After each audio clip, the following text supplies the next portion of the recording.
Hello friends, data structure सीखने की series में आज हम लोग देखने वाले एरे सर्च। और एरे सर्च में हम लोग देखेंगे लीनियर सर्च।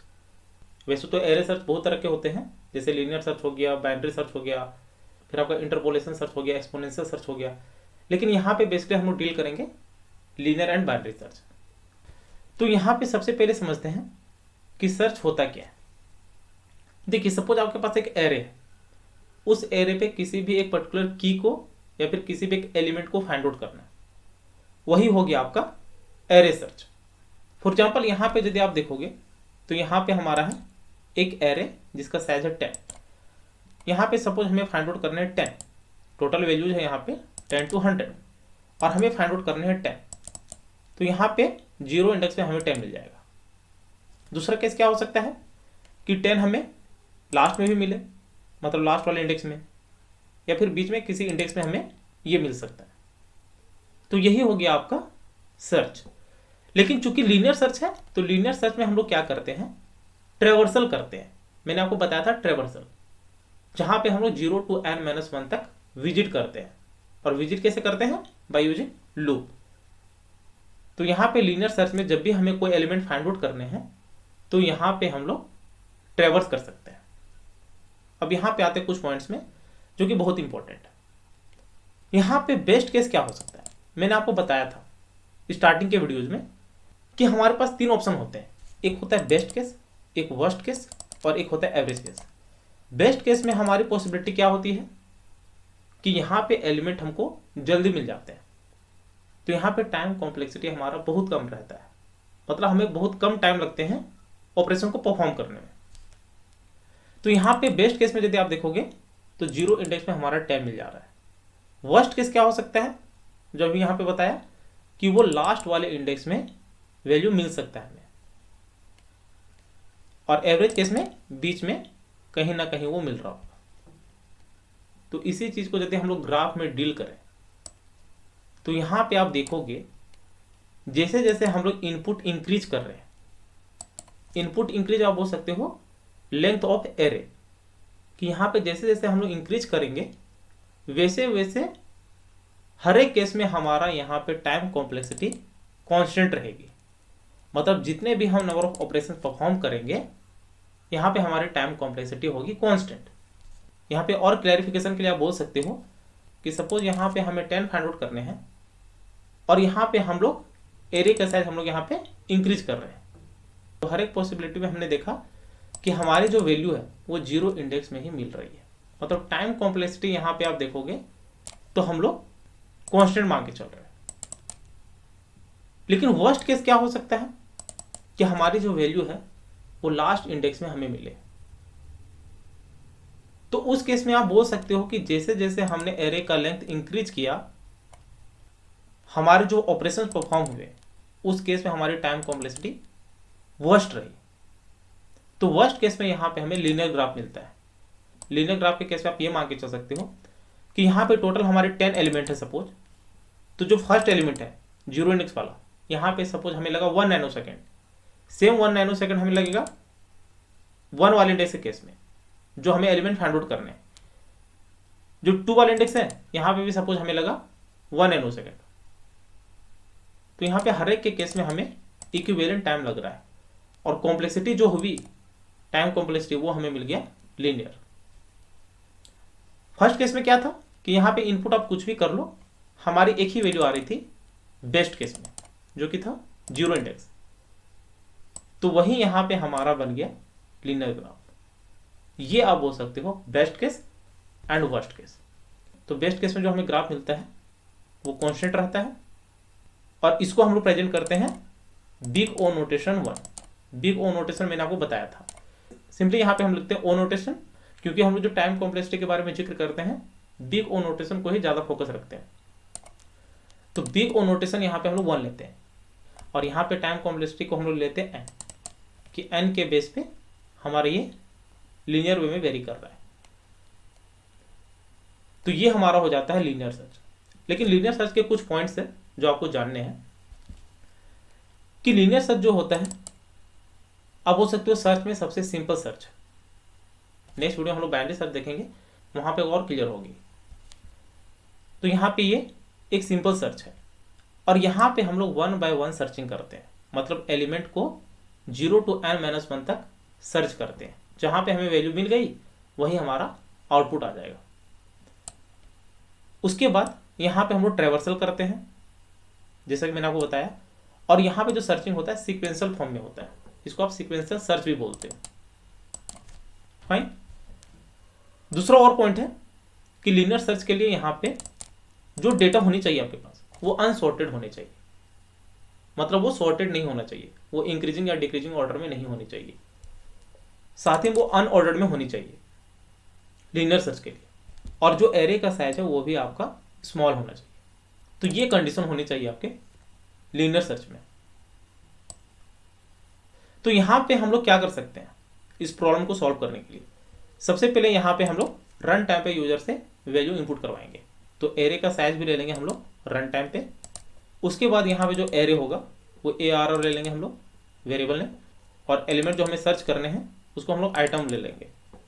इसको आप की भी बोल सकते हो, एलिमेंट भी बोल सकते हो। तो यदि यहाँ पे आप एल्गोरिथम की बात करोगे तो यहाँ पे जो हम लोग टास्क परफॉर्म करते हैं, मतलब जो हम लोग कोड लिखते हैं, उसी को आप एल्गोरिथम के रूप में प्रेजेंट कर सकते हो। मैंने आपको बताया भी था यदि 2 नंबर का सम हमें करना है, स्टार्टिंग में जो मैंने बताया था कि यदि आपको 2 नंबर को सम करना है तो वहाँ पे आप स्टेप बाय स्टेप चीज़ों को मेंशन करते हो। तो वहाँ पे मैंने आपको बताया था फ्लो डायग्राम भी बना सकते हो और स्टेप बाय स्टेप चीज़ों को लिख सकते हो, एक काइंड ऑफ सूडो कोड भी बना सकते हो। तो उसी को यहाँ पे आप अपनी भाषा में समझने के लिए सूडो कोड लिख सकते हो। तो वहाँ पे हम लोग उतना टाइम वेस्ट नहीं कर रहे हैं, क्योंकि यदि वो भी हम लोग इंक्लूड करने लगे फिर वीडियो का लेंथ इंक्रीज भी हो जाएगा और हमारा इंटरेस्ट भी उतना नहीं बनेगा। तो इसलिए इस चीज़ को मैं इग्नोर करता हूँ। यहीं पे मैं आपको बता देता हूँ कि यहाँ पे हमें कौन कौन से वेरिएबल लेने हैं। तो ये हो जाता है आपका लीनियर सर्च। इसका कोड भी कर लेते हैं। तो यहाँ पे एक new file, empty file name कर लेते हैं लीनियर सर्च .cpp, एंटर। यहाँ पे हेडर फाइल्स लेने हैं तो इसको जल्दी से यहाँ पे इंक्लूड कर लेते हैं। Include iostream using name space standard. Main method लेने हैं तो यहाँ पे इंट मेन किया, कर्ली ब्रैकेट, एंटर। यहाँ पे हमें क्या करना है, सबसे पहले लेना है हमें n, जो कि साइज यहाँ पे बताएगा। जो आप वेरिएबल लेते हो, वेरिएबल भी आप इस वे में लेना कि हमें पता चल रहा हो कि ये वेरिएबल किस चीज़ का है। फॉर एग्जाम्पल यहाँ पे n से हमें कुछ भी पता नहीं चल रहा है। यहाँ पे यदि आप साइज लोगे या बोलोगे आप सिंपली एरे साइज, तो वहाँ पे पता चल रहा है हमें कि यहाँ पे एरे साइज के बारे में बोल रहा है। तो ये भी अपने आप में बहुत मैटर कर जाता है कि आप वेरिएबल नेम क्या ले रहे हो। लेकिन चूंकि यहाँ पे हम लोग चीज़ों को समझ रहे हैं इसलिए उन चीज़ों पे हम लोग ध्यान नहीं दे रहे। तो यहाँ पे n हो गया साइज, और एक और ले लेते हैं जो होगा हमारा आइटम, जिसे हमें सर्च करना है। और यहाँ पे ले लेते हैं हम लोग, यूजर को मैसेज दे देते हैं सी आउट एंटर एरे साइज। तो यहाँ पे एंटर एरे साइज ENDL, उसके बाद सी इन पे n एंटर हो जाएगा। यहाँ पे एक एरे डिक्लेयर करते हैं। यदि एरे आप पहले डिक्लेयर कर देते हो तो वहाँ पे इशू हो जाता है, इसलिए रन टाइम पे यदि आप यूजर से इनपुट करवा रहे हो एरे का साइज, उसके बाद ही यहाँ पे आप एरे को डिक्लेयर कीजिएगा। तो यहाँ पे n, हो सकता है दूसरे कंपाइलर में ये इशू ना है। तो यहाँ पे ये हो गया। अब यहाँ पे यूजर को मैसेज दे सकते हैं। अब चाहो तो यहाँ पे यूजर को मैसेज दे भी सकते हो, नहीं भी दे सकते हो, क्योंकि यदि आप कैंपस ड्राइव वगैरह में बैठोगे वहाँ पे वो आपको मैसेज प्रिंट करवाने के लिए नहीं बोलेगा, वहाँ पे डायरेक्टली होगा इनपुट एंड आउटपुट। तो यहाँ पे चूंकि हम लोग समझ रहे हैं चीज़ें, इसलिए यहाँ पे हम लोग मैसेज प्रिंट करवा रहे हैं। तो यहाँ पे आप बोल सकते हो एंटर एलिमेंट्स ENDL। अब यहाँ पे लूप चलेगी हमारी for int i equals to 0, i less than n, i plus plus, curly bracket, enter. यहाँ पे भी देखिए, सपोज यहाँ पे हम लोग असाइन कर रहे होते वैल्यू एरे को और n नहीं ले रहे होते, तो उस केस में यहाँ पे आपको एरे साइज फाइंड आउट करना पड़ता। और वहाँ पे मैंने आपको बताया था कि एरे का साइज फाइंड आउट करने के लिए आपको क्या करना पड़ता है, size of array divide by size of array of 0 index. तो उससे आपको पता चल जाएगा कि एरे का साइज क्या है। तो स्टार्टिंग के वीडियोज आप जरूर देखें। तो यहाँ पे सी इन पे एरे ऑफ आई, फाइन। अब यहाँ पे हम लोग क्या करेंगे, जो आइटम है इसे भी एंटर करवाना है। तो यहाँ पे सी आउट, यूजर को आप बोल सकते हो enter element you want to search, fine. यहाँ पे ENDL और यहाँ पे सी इन पे आप बोल दोगे आइटम। अब देखिए यहाँ पे हम लोग मेथड बनाएंगे और मेथड में हम लोग जो भी यहाँ पे हमने इनपुट करवाया है उसको पास कर देंगे। तो यहाँ पे अभी हम लोग कुछ भी रिटर्न नहीं करवाएंगे, इसके बाद वाले हम लोग रिटर्न करवाएंगे। तो वॉइड यहाँ पे आप बोल सकते हो लीनियर सर्च। तो यहाँ पे एक हो जाएगी वैल्यू हमारी एरे। तो इसको यहाँ पे सबसे पहले कॉल करवाते हैं। यहाँ पे एरे को पास करना है, उसके बाद n जो कि साइज है, और एक होगी हमारी आइटम, फाइन। और यहाँ पे मेथड बनाने के लिए आपको क्या करना पड़ेगा, सबसे पहले यहाँ पे लेना पड़ेगा एक एरे, जो कि ये एरे जो है उसको कंटेन कर पाए, ये वाला। तो यहाँ पे जो वेरिएबल नेम हम लोग रख रहे हैं वो सेम रख रहे हैं, आप चाहो तो चेंज कर सकते हो। तो ये होगा, लेकिन यहाँ पे जो हम लोग वेरिएबल लेते हैं उसका इसको इस मेथड के अंदर रहता है। यहाँ पे n कर लिया और यहाँ पे कर लिया आइटम, फाइन। तो ये हो गया। अब देखिए हम लोग करते क्या, जो हमारा एरे है इसको हम लोग इटरेट करवाएंगे, क्योंकि मैंने अभी आपको बताया कि हम लोग ट्रैवर्सल करते हैं। तो 4 int i equal to 0, i less than array का size n i plus plus, यहाँ पे कर्ली ब्रैकेट एंटर, ठीक है। हमें करना क्या है, जो हमारे यहाँ पे वैल्यू है उसी वैल्यू को हमें कंपैरिजन करना है जो हमारी होगी आइटम की वैल्यू। तो यहाँ पे बोल सकते हो इफ एरे ऑफ आई यदि इक्वल टू रही किसके, आइटम की। सपोज यहाँ पे हमें आइटम सर्च करना है 10, तो यहाँ पे देखेंगे कि 10 कहाँ पे हमें मिल रहा है, जहाँ पे भी हमें वैल्यू मिलेगी उसके इंडेक्स हमें रिटर्न करवा देने कि इस इंडेक्स पे हमें ये वाली वैल्यू मिल गई है।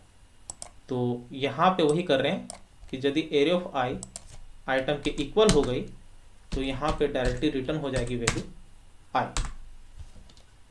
लेकिन रिटर्न करवाने से पहले यहाँ पे अभी हम लोग प्रिंट करवा लेते हैं, क्योंकि यहाँ पे हमने लिया हुआ है वॉइड। तो रिटर्न भी अभी हम लोग करवाएंगे। तो यहाँ पे अभी आप बोल सकते हो सी आउट, जो हमारी आइटम वाली वैल्यू है। तो यहाँ पे आप बोल सकते हो आइटम फाउंड एट इंडेक्स, जो आपकी इंडेक्स है। तो यहाँ पे आई, क्योंकि इंडेक्स हमारी आई है तो आई को यहाँ पे हमने प्रिंट करवा दिया। तो यहाँ पे मैसेज में होगा हमारा कि जो हमारी आइटम है वो इस इंडेक्स पे हमारी मिल गई वैल्यू। तो ये हमारा हो गया। अब यहाँ पे हम लोग क्या करेंगे, इसी को कर लेंगे कॉपी, और यहाँ पे हमें इसको डिक्लेयर करना है। तो डिक्लेयर करने के लिए आप यहाँ पे स्टार्टिंग में ले सकते हो कंट्रोल V। मैंने आपको बताया था पहले हम लोग लेते हैं डेटा टाइप जो मेथड का है, उसके बाद मेथड नेम, और ब्रैकेट में जो हम लोग डेटा टाइप ले रहे हैं। तो यहाँ पे फर्स्ट में हमारा एरे, उसके बाद इन टाइप का डेटा, और सेकंड में भी इन टाइप का डेटा। तो ये हमारा डिक्लेयर हो गया। तो यहाँ पे हम लोग प्रिंट करवा देंगे। लेकिन सपोज यहाँ पे हमें कोई भी वैल्यू नहीं मिलती है, मतलब यहाँ पे हमने फाइंड आउट किया सपोज 10 और 10 हमें एरे में नहीं मिला, तो उस केस में यहाँ पे हम लोग बाहर प्रिंट करवा सकते हैं कि नो एलिमेंट फाउंड या फिर नो मैच फाउंड। तो उसके लिए यहाँ पे आप क्या कर सकते हो, इंट एक वेरिएबल ले सकते हो काउंट, इनिशियल वैल्यू रख सकते हो 0, और जब यहाँ पे हम लोग आएंगे वहीं पे हम लोग यहाँ पे काउंट को इंक्रीज कर लेंगे। इससे फायदा क्या होगा कि जब हम लोग लूप के बाहर आएंगे और यहाँ पे हम लोग लिखते हैं कि यदि काउंट की वैल्यू 0 ही रहती है तो यहाँ पे हम लोग बोल देंगे सी आउट में नो एलिमेंट फाउंड या फिर नो मैच फाउंड। यहाँ पे आप बोल सकते हो नो एलिमेंट फाउंड।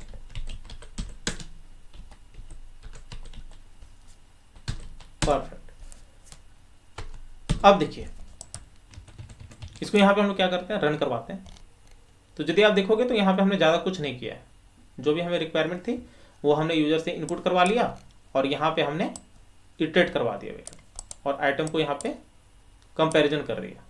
यदि वैल्यू मिलती है तो यहाँ पे हम लोग प्रिंट करवा देंगे, नहीं तो हम लोग यहाँ पे बाद में बोल देंगे कि यदि हमारा मैच नहीं होता है, मतलब काउंट यहाँ पे हमारा नहीं चलेगा, तो उस केस में यहाँ पे हम लोग बोल देंगे नो एलिमेंट फाउंड। तो इसको सेव किया और यहाँ पे कंपाइलर रन किया तो यहाँ पे ये हमारे चल गया है। एंटर एरे साइज, तो यहाँ पे हम लोग कर लेते हैं 10। एंटर एलिमेंट्स, तो यहाँ पे करते हैं 10, 20, 30, 40, 50, 60, 70, 80, 90, 100। Enter. Enter element you want to search, कौन से एलिमेंट फाइंड आउट करने हैं, तो यहाँ पे हम लोग कर देते हैं 10। आप कुछ भी ले सकते हो। एंटर। तो देख सकते हो 10 फाउंड एट इंडेक्स 0, क्योंकि यहाँ पे जो 10 है वो 0 इंडेक्स में हमारा मिल रहा है, तो वही यहाँ पे हमारा प्रिंट हो गया। एक बार इसको फिर से रन करवाते हैं। कंपाइलर रन किया तो एरे साइज यहाँ पे कर लेते हैं 10, वैल्यू 10, 20, 30, 40, 50, 60, 70, 80, 90, 100। यहाँ पे हम लोग फाइंड आउट कर रहे हैं 80 को, तो यहाँ पे कर लिया 80। Enter. 80 found at index 7 number पे हमें 80 मिल गया है। एक बार और रन करते हैं जहाँ पे हम लोग देखेंगे नॉट फाउंड वाला केस। तो यहाँ पे एग्जिट, फिर से build and run. Array size वही रखते हैं 10। यहाँ पे एंटर एलिमेंट्स 10, 20, 30, 40, 50, 60। आप कोई वैल्यू ले सकते हो, यहाँ पे समझने के लिए मैंने इसको इंक्रीजिंग ऑर्डर में ले रखा है। तो यहाँ पे 70, 80, 90, 100 एलिमेंट हमें सर्च करने हैं। 85 जो कि एग्जिस्ट नहीं करता। एंटर। No element found. तो इस तरह आप कर सकते हो लीनियर सर्च। यदि यहाँ पे आपको बोला जाता कि मैक्सिमम एलिमेंट फाइंड आउट करने हैं, लेकिन वहाँ पे ये हम लोग पास नहीं करते, तो वो भी एक लीनियर सर्च का एग्जाम्पल होता। यदि आपको बोला था minimum element of an array, लेकिन यहाँ पे आप आइटम पास नहीं कर रहे हो, तो वो भी एग्जाम्पल हो जाता आपका लीनियर सर्च का। तो ऐसे कुछ ही फाइंड आउट करने हैं तो वहाँ पे आप लीनियर सर्च यूज कर सकते हो। तो यहाँ पे अभी हम लोग क्या कर रहे थे, इंडेक्स की वैल्यू प्रिंट करवा रहे थे। अब हम लोग क्या करने वाले, रिटर्न करवाएंगे। तो रिटर्न बेसिकली क्या होगा, यहाँ पे जो हम लोग प्रिंट करवा रहे थे, प्रिंट ना करवा के यहाँ पे हम लोग कर देंगे रिटर्न इंडेक्स, जो इंडेक्स यहाँ पे हमें मिला हुआ है। और यहाँ पे हम लोग कंडीशन चेक नहीं करेंगे, ये हम लोग करेंगे यहाँ पे जब हम लोग कॉल करवाएंगे। तो वो कैसे करेंगे, यहाँ पे देखिए ये वैल्यू रिटर्न करेगा यहाँ पे, जाहिर सी बात है इंट टाइप का। तो यहाँ पे इंट और यहाँ पे भी डिक्लेयर करोगे तो इंट। तो जब ये रिटर्न होगी वैल्यू तो यहाँ पे आएगी। तो यहाँ पे आप बोल सकते हो इंडेक्स जो रिटर्न हुआ वहाँ पे स्टोर हो जाएगा ये। तो यहाँ पे आप बोल सकते हो कंडीशन के साथ इफ इंडेक्स की वैल्यू यदि इक्वल टू रहती है -1 की, यहाँ पे हम लोग करेंगे रिटर्न में -1। क्यों, यहाँ पे यदि वैल्यू मिल जाती है तो यहाँ पे रिटर्न हो जाएगी इंडेक्स की वैल्यू, लेकिन सपोज नहीं मिलती है तो यहाँ पे हम लोग क्या करेंगे, -1 रिटर्न करवा देंगे और यूजर को बोल देंगे कि नो एलिमेंट फाउंड। ठीक है। तो यदि इंडेक्स -1 रहती है तो यहाँ पे कर्ली ब्रैकेट एंटर, सी आउट पे नो एलिमेंट फाउंड।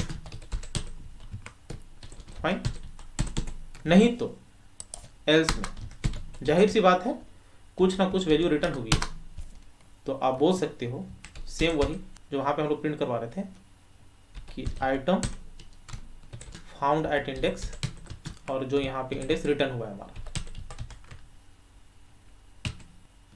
परफेक्ट, ठीक है। कुछ नहीं कि यहाँ पे रिटर्न करवा रहे तो इंट हो जाएगी ये, यहाँ पे रिटर्न इंडेक्स, यहाँ पे -1 क्यों? क्योंकि यदि यहाँ पे हमारा एलिमेंट सर्च नहीं होता है तो -1 के केस में यहाँ पे नो एलिमेंट फाउंड, और यहाँ पे आइटम फाउंड एट इंडेक्स जो हमारा वैल्यू रिटर्न हुआ होगा। तो इसको चेक कर लेते हैं रन करवा के, बिल्ड एंटर। तो एंटर एरे सेज वही कर लेते हैं, 10 10 20 30 40 50 60 70 80 90 100। यहाँ पे हम लोग सर्च कर लेते हैं 20, एंटर, तो 20 found at index 1। Okay, last run करवाते हैं, बिल्ड एंटर। तो यहाँ पे हम लोग क्या करते हैं, एंटर एरे साइज 10 ही रखते हैं, 10 20 30 40 50 60 70 80 90, और यहाँ पे 100, यहाँ पे हम लोग फाइंड आउट करते हैं 15 जो कि एग्जिस्ट नहीं करता है, तो नो एलिमेंट फाउंड। तो ये अलग अलग तरीके आप यूज कर सकते हो। तो ये हमारा हो जाता है लीनियर सर्च। तो उम्मीद है ये वीडियो आपको जरूर अच्छी लगी होगी। यदि अच्छी लगी होगी तो चैनल को शेयर और सब्सक्राइब जरूर करें, साथ ही बेल आइकन को भी प्रेस कर लेना ताकि मैं जैसे ही नया वीडियो अपलोड करूँ उसकी नोटिफिकेशन आपको तुरंत मिल जाए। Thank you, happy learning.